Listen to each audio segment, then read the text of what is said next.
Good morning my dear friends, welcome back to my channel. आज friends हमारे यहाँ छत्तीसगढ़ में मौसम थोड़ा शुष्क सा है और बदली भी है। लगता है बारिश भी हो जाएगी। लगता है सुबह सुबह थोड़ी थोड़ी सी बारिश भी हुई थी। और इस समय मेरे गार्डन का हाल आप देख रहे हैं। कुछ फ्लावर्स भी अभी बहुत अच्छे से खिल रहे हैं और समर सीजन है, गर्मी भी काफ़ी ज़्यादा पड़ रही है। तो समर सीजन में ऐसे कौन सा फ्लावर प्लांट है जिसे हमें अपने गार्डन में ऐड करना चाहिए, इस टॉपिक पर मैंने लगातार वीडियो बनाया है। मेरे चैनल पर जाकर आप देख सकते हैं।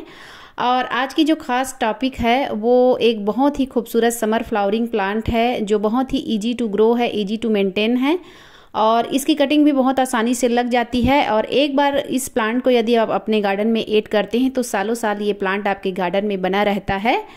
तो इस तरह से मैं आज जो प्लांट के बारे में बताने वाली हूँ आगे वीडियो में ज़रूर देखिएगा। और वीडियो अगर अच्छी लगती है तो मेरे चैनल को लाइक सब्सक्राइब करना मत भूलिएगा फ्रेंड्स। और मेरे नए व्यूअर्स मेरा चैनल देखते ज़रूर हैं लेकिन सब्सक्राइब नहीं करते, तो प्लीज़ मेरे चैनल को सब्सक्राइब कीजिएगा। और गार्डनिंग से रिलेटेड वीडियो मैं बनाती हूँ।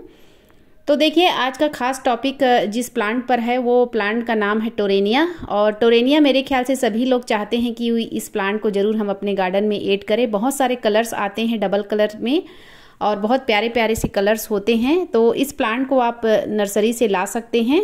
ज़्यादा प्राइस नहीं होते हैं, 20 से 30 रुपीज़ के बीच में मिल जाते हैं और कटिंग से भी बहुत आसानी से ग्रो हो जाता है।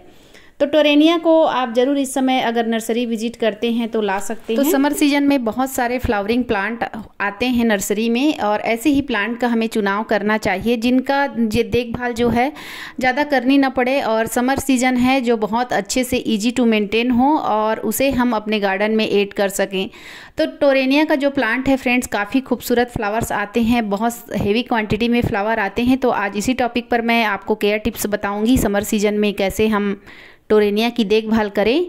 तो ये प्लांट तो मैंने पिछले साल अपने गार्डन में ऐड किया था और उसी के सीड गिर गए थे जिससे कि ये प्लांट अपने आप ही ग्रो हुआ है। मैंने परचेज नहीं किया है, लेकिन आप इस समय नर्सरी में बहुत सारे कलर्स आ रहे हैं, आप ला सकते हैं टोरेनिया के। और इनके बीज जब झड़ जाते हैं, जब पक जाते हैं और झड़ जाते हैं तो ये जो है प्लांट बहुत सारे अपने आप ही ऐसे ही ग्रो हो जाते हैं। तो काफ़ी अच्छा प्लांट है टोरेनिया। तो चलिए इसकी केयर के बारे में बात करते हैं। तो सबसे पहले बताऊंगी कि इसकी मिट्टी कैसे तैयार करनी है। तो इसकी मिट्टी आप बिल्कुल भुरभुरी तैयार कीजिए और उसमें आप एक भाग गार्डन की मिट्टी लीजिए, एक भाग सैंड लीजिए, रेत, और एक भाग वर्मी कंपोस्ट, एक मुट्ठी नीम खली, 1 चम्मच फंगीसाइड पाउडर और DAP के 4-5 दाने। इस तरह से इसकी मिट्टी तैयार कीजिए। और 1 चम्मच फंगीसाइड पाउडर, यदि आपके पास फंगीसाइड नहीं है तो 1 चम्मच हल्दी भी ले सकते हैं आप। और इस तरह से मिट्टी तैयार करनी है। टोरेनिया में खास बात, एक विशेष बात यह है फ्रेंड्स कि आपको पानी का विशेष ध्यान देना है। ओवर वाटरिंग बिल्कुल भी नहीं करनी है। अक्सर करके ये प्लांट जो है ओवर वाटरिंग से ही ख़राब होता है, फंगस का शिकार हो जाता है और प्लांट जो है जड़ से पूरा ख़राब हो जाता है।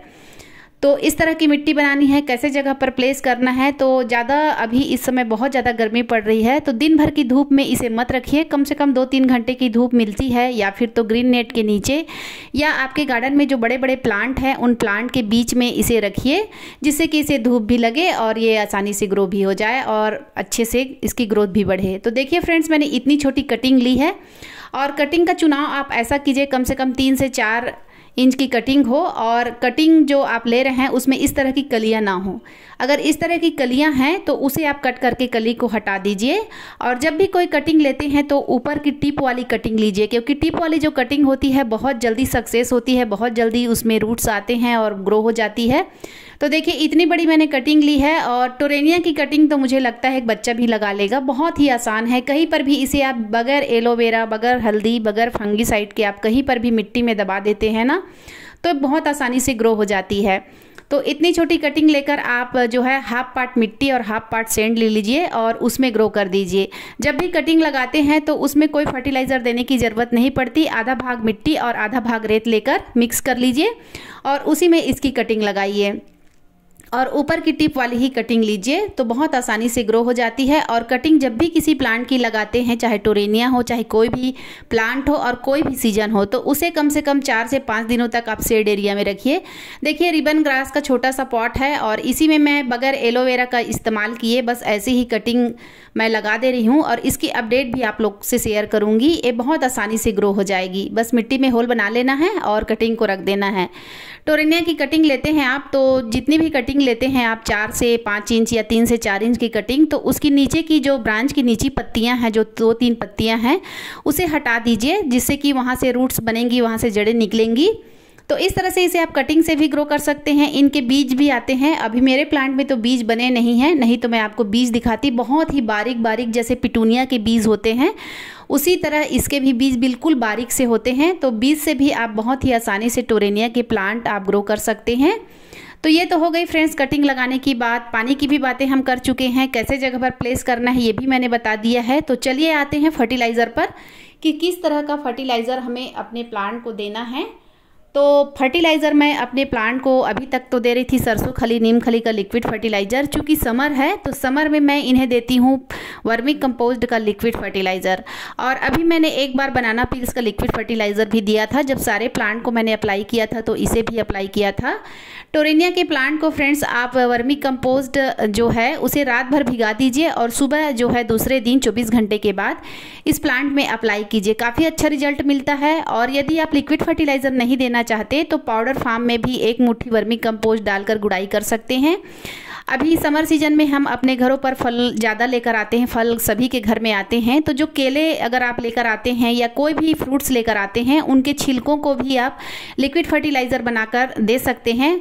जितने भी फल के आप छिलके निकालते हैं उन सबको एक दिन पानी में डुबा कर रख दीजिए और उस पानी को दूसरे दिन छानकर सभी प्लांट में आप अप्लाई कर सकते हैं। उसका भी रिजल्ट काफ़ी अच्छा मिलता है। और मेरा प्लांट देखिए काफ़ी अच्छा बड़ा हो गया है। और मैं पहले सोच रही थी कि इसे डिवाइड करके मैं दूसरे पॉट में लगाऊंगी, लेकिन मैंने इसी पॉट में रहने दिया है और काफ़ी अच्छे से ग्रोथ भी कर रहा है। और इसे बूसी बनाने की वैसे तो ज़रूरत नहीं पड़ती है, लेकिन यदि आपका प्लांट एक ही ब्रांच है तो उसे बूसी बनाने का एक ही तरीका है, कोई सा भी प्लांट हो पिंचिंग कीजिए। पिंचिंग मेथड से आप कोई भी प्लांट को अच्छा घना बूसी बना सकते हैं।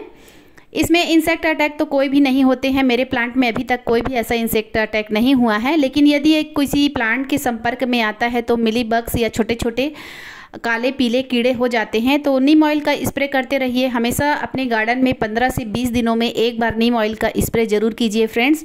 उसका रिजल्ट काफ़ी अच्छा मिलता है। और मिली बग्स वगैरह होते हैं तो अगर ज़्यादा मिली बग्स हो गए हैं, और वैसे इसमें होगा नहीं, यदि किसी प्लांट के संपर्क में आएगा तभी होगा। तो इंसेक्टिसाइड अप्लाई कीजिए किसी भी कंपनी का, और इंसेक्टिसाइड शाम के समय ही अप्लाई करना है।